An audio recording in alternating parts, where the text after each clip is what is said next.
জয় জয় রাম কৃষ্ণ ভুবন મંગલ। દર્શક મિત્રો નમસ્કાર। રામકૃષ્ણ કથામૃતનો દોર આગળ તપાવીએ છીએ।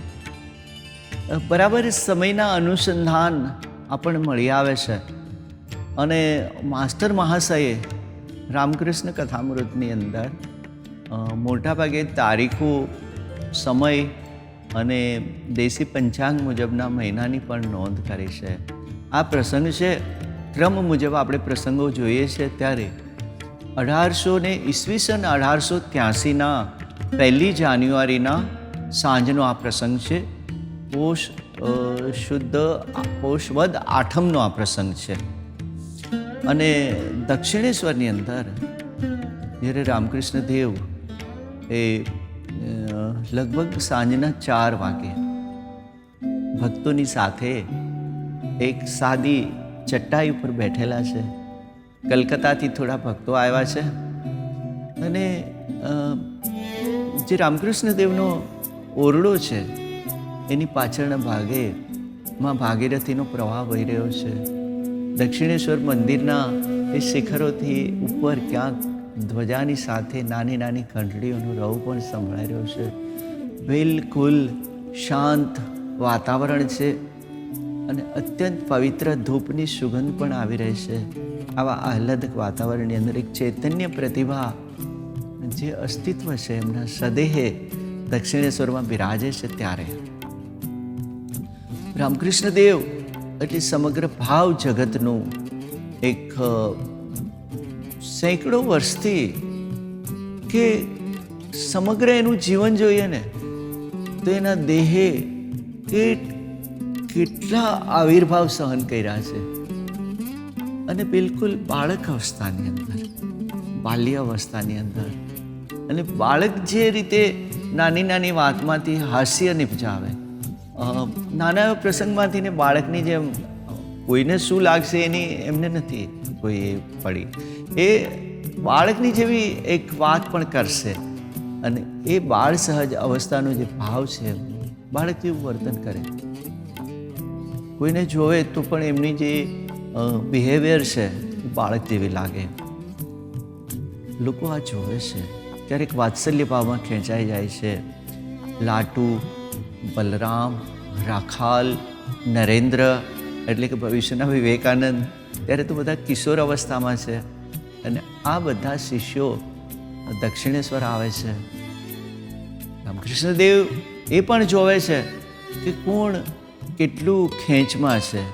વિજય વિશે એમની ચિંતા છે, વિજય કૃષ્ણ વિશે એમના ચિંતિત છે એટલે એમનું ખાસ ધ્યાન પણ રાખે છે। પોતાના સંતાનો જેવા શિષ્યો છે। રામકૃષ્ણદેવ કોઈ ખાસ પ્રવચનો નથી કર્યા ત્યાં અથવા તો ઉપદેશની રીતે કોઈ પણ જે કંઈ કોમ્યુનિકેશન થાય, જે વાત થાય, જે સંવાદ થાય એમાંથી કંઈક લઈ અને એ સમજાવવાની કોશિશ કરે છે। એટલે કોઈ ભક્ત એમના જે મારવાડી એક ભક્ત હતા તો એમના માટે જલેબી લઈને આવ્યા। રામકૃષ્ણદેવને જલેબી પસંદ હતી અને એ કહેતા કે આ ખાવાની જે વૃત્તિ છે ને એ જ મને આ ધરતી સાથે જોડી રાખે છે, બાકી તો હું ક્યારનું એમનો એ દેહ અસ્તિત્વમાં હોત કે કેમ। માત્ર એક જ ભાવ એમનો જે અસ્તિત્વ સાથે જોડાયેલો હતો એની ભૂખ હતી। એટલે સામે જલેબી પડેલી છે, બીજા શિષ્યોને કહે છે સહજતાથી કે જો તમે પણ મારી જેમ ઈશ્વરનું નામ લ્યો ને, માનું સ્મરણ કરો ને તો આવા બધા પકવાન મળે ખાવા માટે અને ફળ ફળાદી લોકો કેવું મને ખવડાવે છે। ફરી પાછા રામકૃષ્ણદેવ કહે છે કે વાસ્તવમાં આ ફળની હું વાત નથી કરતો, પણ માં આપણને ભક્તિરૂપી ફળ આપે, માં આપણને ક્યાંક સાક્ષાત્કાર રૂપી કોઈ એકાદું અભય ફળ આપી પણ દે તો બેડું પાર થઈ જાય। પણ એના માટે આપણે એની તરફ જવું જરૂરી છે। એટલે મને આ ઉત્તમ વસ્તુઓ, તમારા જેવા ઉત્તમ શિષ્યો અહીંયા આવીને બેઠા છે, ઉત્તમ લોકો ઉત્તમ સામગ્રી દઈ રહ્યા છે, શેના માટે? હું એવી કઈ લાયકાત ધરાવું છું, પણ મારો ફક્ત સ્વભાવ એ ઈશ્વર તરફનો છે। એટલે મને ખબર છે કે આ બધું એના લીધે આવે છે। કેટલો એક નિરાભિમાની રીતે સ્વીકાર ભાવ રામકૃષ્ણદેવ કરે છે। મહેન્દ્રનાથ ગુપ્તે આ પ્રસંગ જ્યારે છે કે જલેબીની છાબડી બાજુમાં પડેલી છે, એવામાં કોઈ એક બાળક આવે છે. તો જેમ પોતાને ગમતી વસ્તુ કોઈ છીનવી ન લે, રામકૃષ્ણ દેવ તો બહુ ઉદારતાથી લોકોને ખવડાવતા હતા. એને કોઈ પણ ત્યારે એમનો જે ભાવ છે ને બાલ્ય અવસ્થાનો ભાવ છે. એટલે એમ કે આની ઉપર કોઈની નજર લાગશે એટલે છાબડી ઢાંકી દે છે. અને મહેન્દ્રનાથ ગુપ્ત મહાશયના એ હોઠ ઉપર હાસ્ય આવી જાય છે કે કેટલી સહજતા છે. એ છાબડીને ઢાંકી દે છે કે આમાં કોઈ ભાગ ન પડાવવું જોઈએ. એટલી બધી તો ખાવાના નથી, પણ બાલ્ય અવસ્થાથી. અને ત્યાં બેઠેલા એક અન્ય ભક્ત થોડા મોટા છે શરીરમાં, તો એમને જાડો બ્રાહ્મણ કહીને સંબોધન કરે છે. કોઈને શું લાગશે એ નહીં, એમનું શરીર છે તેને જાડો બ્રાહ્મણ કહીને સંબોધન કરે છે. એ જ્યારે આ સમાજ ચાલી રહ્યો છે ત્યારે એક મહાશય ત્યાં ભક્તો બેઠા છે એ બધું જોયા પછી તરત નીકળે છે. રામકૃષ્ણ દેવના મોઢામાંથી સહજતાથી આવે છે કે અહંકારનું પૂતળું એ ટ્રાન્સપરન્ટ લોકોની આર પાર જોઈ શકે છે અને એમનાથી પ્રતિક્રિયા આપ્યા વગર રહેવાતું નથી. આરામ. અને એ કોણ કરી શકે? બાળક જ કરી શકે. બાળકને ગુસ્સો પણ આવી જાય, બાળક બીજી જ ક્ષણે એને આપણે ફોસલાવીએ તો ફોસલાવી પણ જાય. અને બાળક પાસેથી છીનવું હોય તો પણ એની એક ટ્રીક હોય છે. આ બાળ અવસ્થાની અંદર રામકૃષ્ણ દેવનો આ સમય છે, 1883 જાન્યુઆરી મહિનો, અને આ પ્રસંગો ત્યાં ચાલી રહ્યા છે. રામકૃષ્ણ દેવ કહે છે કે ઈશ્વરના સ્વરૂપની અનુભૂતિ ભક્ત કઈ રીતે પામી શકે? ઈશ્વરનું સ્વરૂપ એ ત્રણેય ગુણથી પર છે. સત્વ, રજ, તમસ. જે ઉદ્ભવ કરી શકે છે એ પ્રલય પણ કરી શકે છે, એને પોષણ પણ કરી શકે છે, અને એ નિયંતા છે આ સૃષ્ટિના. એટલે એક દ્રષ્ટાંત આપે છે કે ભક્તની કેવી દશા થાય. ભક્ત ભક્તિના માર્ગે ચાલતો હોય, સાક્ષાત્કારની જ્યારે ક્ષણો આવે તો એ સાક્ષાત્કારની ક્ષણો અથવા તો ત્યારે આવી પડેલી કોઈ ઉપાધિમાંથી એ બચવા માટે કઈ રીતે ફામો મારે. એટલે કહે છે કે પંપા સરોવરને કાંઠે ભગવાન રામ જ્યારે શબરીને દર્શન આપવા માટે જઈ રહ્યા છે ત્યારે એ પંપા સરોવરના પાણીની અંદર એ થોડા આચમન કરવા માટે, થોડા એમને એ હાથ મોઢું ધોવા માટે એ પંપા સરોવરમાં ઉતરા છે.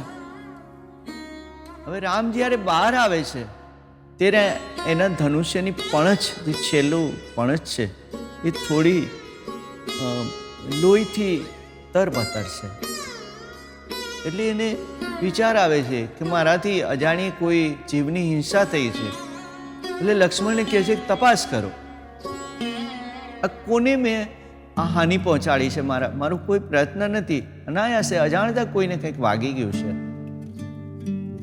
લક્ષ્મણજી સરોવરમાં તપાસ કરે છે તો એક મોટો દેડકો કણસતો હતો.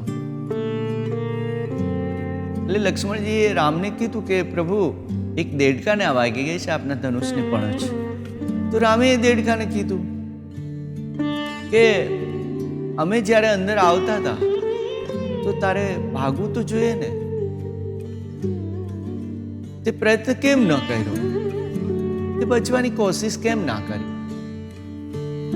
એટલે દેડકો કહે છે કે પ્રભુ, જ્યારે મને ગળી જવા માટે કોઈ બીજી મોટી માછલી કે મોટો દેડકો આવતો હતો ત્યારે હું તમને પોકારતો હતો કે રામ મને આમાંથી બચાવો, હું તમારી મદદ માટે આજીજી કરતો હતો. પણ જ્યારે સાક્ષાત તમે જ કંઈક તમારા ધનુષની પણછ એટલી ઝૂકી ગઈ હતી અને મને લાગતી હતી તો હું બીજા કોને પોકારું? જે મારા આશ્રય દાતા હતા, તમે મારું રક્ષણ કરવાવાળા હતા, એ જ પ્રત્યક્ષ આવે છે. અને એટલે મને કોઈને બોલાવવાની હોશ જ નહોતી રહી. આ વાત ભક્તની વાત કરે છે કે જ્યારે સાક્ષાત્કારની ભૂમિકાએ પહોંચે છે અને આવી અનુભૂતિ થાય છે, ભગવાનનું તાદાત્મ્ય અનુભવે છે, ત્યારે એ પણ આ રીતે આહત થાય છે. રામકૃષ્ણદેવ ખૂબ જ સહજતાથી આ પ્રસંગની વાત કરે છે કે તમે જ્યારે મુશ્કેલીમાં હો ત્યારે તમે ઈશ્વરને એ સહાય માટે કરો છો, પણ જ્યારે એ પ્રત્યક્ષ હોય છે અને એના તેજોમય એ સ્વરૂપની ઝાંખી કરતા હો અને ત્યારે જ્યારે અંદરનું એમ કંઈક એવું અજ્ઞાતનો ભય લાગે ત્યારે કોઈને પોકારવાની જરૂર નથી, કારણ કે એ જ તમને આશ્વસ્ત કરશે, એ જ તમને એક કંઈક સાથ આપશે, એ જ સ્વરૂપો. આ તો કેટલી ઊંચાઈની, ભક્તની ઊંચાઈની વાત કરી છે આની અંદર, કે સાક્ષાત્કારની ભૂમિકાએ પહોંચ્યા પછી મન તમારું કોઈનું અવલંબન લેતું નથી. એ ભૂમિકાએ પહોંચ્યા પછી તમે એક બની જાઓ છો અને તમે કંઈ પણ સહન કરવાની તમારી તૈયારી હોય છે. કોઈ પણ ભાવ અભાવથી પર, માન અભિમાનથી પર હોય છે, ત્યારે બીજાનું, ઈશ્વર સિવાયનું કોઈને તમને અવલંબન લેવાનો વિચાર શુદ્ધા નથી આવતો. ચિત્ત શુદ્ધિની જે વાત કરી આપણે આગલી વખતે જોઈ ગયા કે ચિત્ત શુદ્ધિ થયા પછી તમારા વિષયાસક્ત મન ધીરે ધીરે ધીરે ઈશ્વરના સ્વરૂપને પામી શકશે. અને એના માટે પણ એમને એક દ્રષ્ટાંત આપેલું કે જેમ ભીંજાયેલી દીવાસળીની અંદર પ્રકાશ ઉત્પન્ન નથી થતો, એ જ રીતે વિષયાસક્ત મન ઈશ્વરના સ્વરૂપને પામી નથી શકતો. અને પામ્યા પછી એ અભય બની જાય છે, એને કોઈનું અવલંબન લેવા પણ નથી રહેતું. ઈશ્વર તો સ્થિતિ, લય આ બધાથી એ પર છે અને એને કઈ આ સૃષ્ટિનો એક જેને કહેવાય ને અનિર્વચનીય છે, એનું કોઈ વર્ણન નથી કરી શકાતું. જેમ એ રામકૃષ્ણદેવ કહે છે કે વિશાળ જળરાશિની અંદર અફાટ સમુદ્ર હોય અને એની વચ્ચેના ભાગની અંદર એના ગર્ભમાં ક્યારેક પાણીના એ બુદબુદા ઉઠે અને એની અંદરથી કંઈક આકાર રચાય, એમ બ્રહ્મના આ વિશાળ ફલકની અંદરથી ક્યારેક આપમેળા પરપોટા રૂપે ક્યારેક સૃષ્ટિનો એ પ્રાદુર્ભાવ થાય છે. ત્યારે પણ બ્રહ્મ તો એ વિરક્ત છે, એ અનુરક્ત છે, એમને કોઈ જાતનો ભાવ. આ બધું સમજવા માટે તો એ ભક્તની અવસ્થા જરૂરી છે. રામકૃષ્ણદેવ એક ખૂબ બીજું પણ સરસ ઉદાહરણ આપે છે. કહે છે કે ઈશ્વર એ બાળક જેવું સ્વરૂપ છે. જો આ અવસ્થા છે ને, જે આપણે શરૂઆતમાં જોઈ ગયા કે બાલ્ય અવસ્થાની અનુભૂતિ કરી રહ્યા છે. જેમ બાળક પોતાની પ્રતિક્રિયા અથવા તો ભાવ અને અભાવને વ્યક્ત કરી દે, ખોટું લાગે તો ખોટાનું, એને કંઈ છુપાવતું નથી. એટલે આ દ્રષ્ટાંત એને અનુરૂપ રામકૃષ્ણ દેવે કીધું છે કે ઈશ્વરનું સ્વરૂપ પણ કેવું છે, તો કે બાળ સહજ. એને જ્યારે કંઈક લીલા કરવાનું મન થાય ત્યારે જેમ એક સમુદ્રને કાંઠે બાળકો રેતીનું ઘર બનાવે, એમ એ સૃષ્ટિ રચે છે, એમ એ બ્રહ્માંડ રચે છે, એમ એ કાયનાતનું ક્યાંક એ આરોપણ કરે છે. અને એને મજા આવે ત્યાં સુધી, એને આનંદ આવે ત્યાં સુધી એ રમે છે, એમાં રમે છે, ઘર ઘર રમે છે. અને જ્યારે એને એની અંદરથી મન ઉઠી જાય છે ત્યારે એને તહસ નહસ, પ્રલય, આ બધા જ ઈશ્વરી બાલ્ય જે બાળકના ભાવ હોય ને, ઈશ્વરને આની સાથે મૂકે કે ઈશ્વર તો એક બાળ સહજ આ બધું કરતો હોય છે. એને કોઈ એનાથી એ પરિણામોની કે નથી હોતું. એ સત્વ, રજસ, તમસથી પર છે. માત્ર એ સૃષ્ટિ અનાયાસા આવી જ એક કોઈ લીલા સ્વરૂપે કરે છે. એની અંદર ક્યાંય લેપાતું નથી. ઈશ્વરનું આ સ્વરૂપ છે. અને આ જ વાત આજથી 70 વર્ષ પહેલાં એક ગીતમાં કહેલી છે. આપણા જે અમર ગાયક કહેવાય કેએલ સાયગલે આ જ વાતને એક ગીતના જ્ઞાન પ્રકાશ ઘોષનું આ ગીત હતું કે ભોર સુહાની ચંચલ બાલક લડકા ઇન દિખલાએ. ભોર સુહાની ચંચલ બાલક લડકા ઇન દિખલાએ. આ બાળક શું કરે છે? તો એ પોતાની મેળે આંખ ઘડે ખિલોના और पाँव से तोड़त जाए. भोर सुहानी चंचल बालक लड़काए. કે એક સવારે નદીને કાંઠે એક બાળક જે રીતે લડકપણ દેખાડે છે અને રેતીનો એક કૂબો બનાવે અને આપ ઘડે ખીલોના પાઉં સે તોડત જાય, જ્યાં સુધી રમવાની મજા આવે છે ત્યાં સુધી રમે છે અને ફરી પાછી પગથી જ તોડી નાખે છે. આ એટલું બધું દાર્શનિક ગીત હતું. એને વો તો હૈ એક ચંચલ બાલક તું તો નહીં નાદાન, आप बनाए आप बिगाड़े ये नहीं तेरी शान, ये नहीं तेરી શાન. ઈશ્વરને કહે છે કે આમાં માણસનું શું વાંક? સંતોએ કીધું છે, અદ્ભુત દાર્શનિક વસ્તુ આપી છે આપણને, વિચારતા કરી મૂકે છે. રામકૃષ્ણ દેવની વાત સાથે આ સંમત છે કે ભગવાન તો એનું એક બાળ સહજ, પણ ભક્તોએ જે પ્રશ્ન કર્યા છે ને એ પ્રશ્ન તો વિચારતા કરી દે છે કે આપ બનાએ આપ બિગાડે ये नहीं तेरी शान, वो तो है एक चंचल बालक તું તો નહીં નાદાન. ઈશ્વરને આ ગીતમાં કીધું છે. અને એ જ વાત એક ચારણ કવિ ઈશ્વરદાસજી આ વાત કરી છે હરિરસની અંદર. રામકૃષ્ણ દેવની જે સૃષ્ટિની રચનાની વાત છે કે ઈશ્વર એક બાળ સહજ સૃષ્ટિનું એ સર્જન કરે છે અને એનું વિસર્જન કરી દે છે. એટલે દાર્શનિકોએ કીધું કે જીવ એના કર્મના અનુસંધાને આ ધરતી પર આવે છે. એના જે કર્મ અકર્મ અને વિકર્મની જે આ ફિલોસોફીને આ જે આખું દાર્શનિકોએ ઊભું કરેલું જગત છે, તો એ કર્મના અનુસંધાને કોઈ પણ જીવ આ ધરતી પર જન્મ લેવો પડે છે. મહાત્મા ઈશ્વરદાસજી આ બધાથી પર જઈ અને ભગવાનને જે મૂંઝવા છે હરિરસની અંદર, એ કહે છે કે માની લીધું આ જીવ એના માટે આવે છે, પણ હે નાથ, હે ઈશ્વર, હે દ્વારકાધીશ, મને જવાબ આપશો કે પહેલી વાર જ્યારે આ જીવ આ ધરતી ઉપર આવ્યો, પહેલા વહેલો તે સૃષ્ટિની રચના માટે આ જીવને મોકલો, ત્યારે એને ક્યાં કર્મો જમા હતા? એની પાસે તો કોરી પાટી હતી. એટલે એને કીધું કે પહેલે જીવ પરઠિયા તો પહેલે પરઠિયા કર્મ. મહારાજ એમ કે તમારી રમતમાં અમારો કચર ખાણ કાઢી નાખો છો, તમે આવું ને જાવું ને આ 84ના ફેરા. અદ્ભુત સંતોએ તો ઈશ્વરને પણ મૂંઝવા છે, નરસિંહથી માંડી અને આ પરંપરા અને સહજતાથી ભક્ત ભગવાનને ડારો પણ દઈ શકે. એટલે ઈશ્વરદાસજી આ વાત સરસ કરી કે આ કર્મની થિયરી મહારાજ મારા ગળે નથી ઉતરતી. તમે પહેલી વાર તેમ કહો છો કે આ જીવને આ મોકલો, તો એનું ક્યાં જમા ખાતું હતું? કાંઈ તો પૂરી પાટી હતી. જીવ પહેલી વાર આવે કયા કર્મના અનુસંધાને તમે મોકલો? પહેલા જીવ પરઠિયા કે પહેલા પરઠિયા કર્મ. મને જવાબ અનુત્તર ભગવાન થઈ જાય છે. હરિરસ સંતોએ તો જે મજા કરાવી છે અદ્ભુત. રામકૃષ્ણ દેવની વાત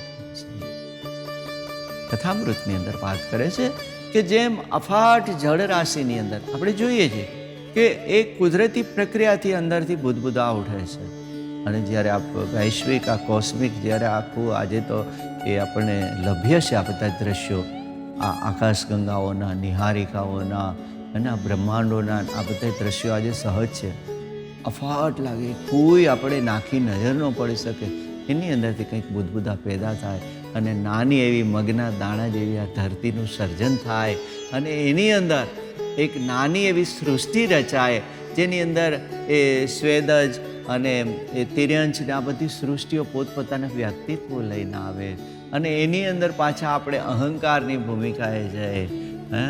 ભગવાન રામકૃષ્ણ દેવ સરસ વાત કહે છે કે ભક્તનું જીવન છે ને એ અહંકાર રહિત હોવું જોઈએ. માલિક છું હું, આ મારું છે, આ બધું જ હું આ સંચિત કરું છું, આ બધું જ ત્યાં સુધી તમને એ અનુભૂતિ નહીં થાય માલિકીપણાની, હોવાપણાનો, અસ્તિત્વનો સ્વીકાર. જ્યાં સુધી તમારી હયાતીનો સ્વીકાર, તમે જ્યારે તમે શૂન્યની ભૂમિકાએ પહોંચો ત્યાં સુધી એની અખિલાઈને તમે પામી પણ શકો. એટલે આ જે અહંકાર, જે સૂક્ષ્મ અહંકારની વાત કરી છે કે માલિકી ભાવ હોવો, કે આ હું છું, સભાનતા આવીને એટલે તમને સૂક્ષ્મની અનુભૂતિ નહીં થાય. તમે સ્થૂળ સાથે જોડાયેલા છો, તમે ભૌતિકતા સાથે જોડાયેલા છો, તમે સાધન સાથે જોડાયેલા છો. એટલે ધીરે ધીરે ધીરે સાધના પથની અંદર આગળ વધતો સાધક ભક્તિની એ ભૂમિકાએ જાય અને ઈશ્વરને આરાધના કરે કે ઈશ્વર જે કાંઈ છે એ તારું છે.